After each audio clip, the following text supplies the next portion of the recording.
comes a great story. A top aide to New York Governors Cuomo and Hochul, a Chinese spy. She finally got busted after doing it for about a dozen years. Joining us now is Peter Schweizer, president of the Government Accountability Institute. Peter, you know, you think just when you think your stuff can't get any worse, it gets worse.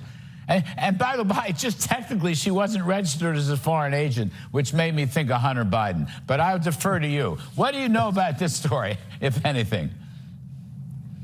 Yeah, it's a pretty amazing story. She was the deputy chief of staff to Governor Hochul of New York.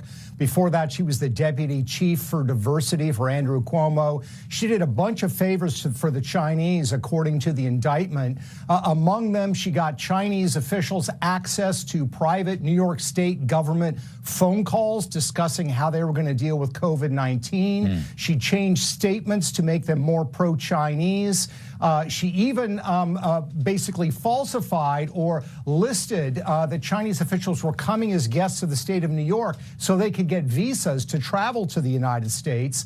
In exchange, she got millions of dollars. She got a $4 million house on Long Island, a $2 million condo in Hawaii, and they bought a 2024 Ferrari. So it's a clear-cut case, and it's another example of elite capture, this Chinese strategy of trying to get high-level people, you know, people like the Biden family, but also people that work for high-ranking officials on the Chinese payroll. Well, that's where I was hoping you'd go, because the Chinese are relentless, right? They will do anything, go anywhere. So, you know, you think you're safe in Albany, New York. Absolutely wrong. You're not safe at all right?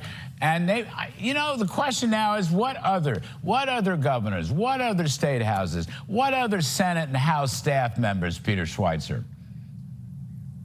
Yeah, I mean, look, part of their strategy, they're explicit about it, is to exploit subnational relationships, meaning going to governors, going to state houses. Power just doesn't reside in Washington, D.C. Certainly, there's a lot of interesting things about Governor Tim Walz of Minnesota.